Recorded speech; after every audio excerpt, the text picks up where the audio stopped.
Houve a decisão essa semana pelo Supremo Tribunal Federal de aceitar, acatar a denúncia contra os réus, Bolsonaro e dos outros acusados de tentativa de golpe de Estado, para fim de instaurar o processo penal. Ou seja, não é uma decisão definitiva, não determina que ninguém ali é culpado de nada, só instaura um processo penal, considera a denúncia apta a iniciar um processo penal contra os réus. Ou seja, agora vai se iniciar a fase de instrução do processo, vão ouvir testemunhas de defesa, de acusação, depoimento dos réus, feita a defesa, as alegações finais de acusação, de defesa, e daí vai-se para julgamento final.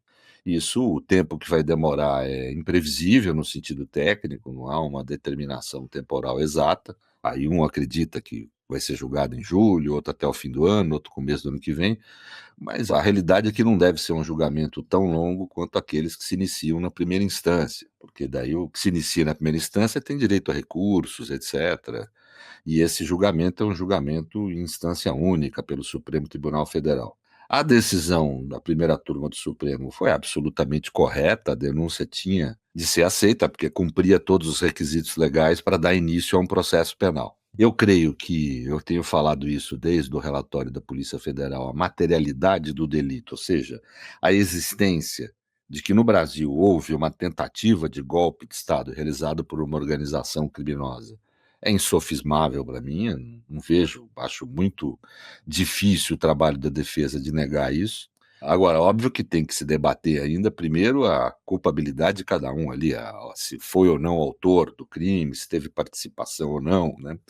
Também questões formais podem ser levantadas, questões que podem levar eventualmente à anulação do processo, caso se logre em êxito. Então tem que se debater essas questões formais.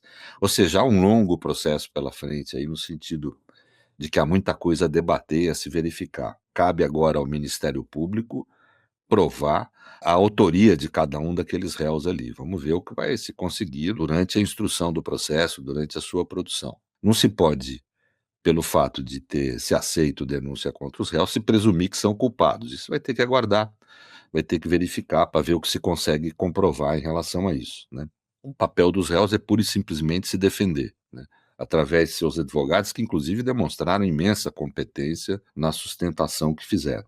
Há que se ter paciência, se ter calma, é assim que a democracia responde a violências extremistas. Uma ditadura se defende como regime político usando prisões arbitrárias, tortura, exílio, às vezes morte de pessoas.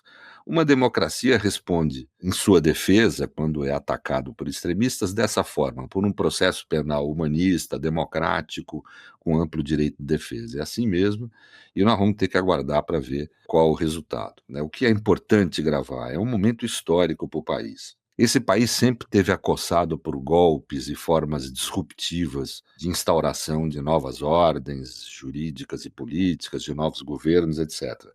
Essa história de golpe militar nos acompanha há séculos, desde o nosso nascimento. Portanto, é muito importante, historicamente, nós passarmos a ter a corte mais qualificada no judiciário brasileiro, considerando a existência como verdadeira existência de um crime, tratando uma tentativa de golpe como crime e que é assim que deve ser tratado. Às vezes, a forma de defender os direitos e a democracia é dizer não, não.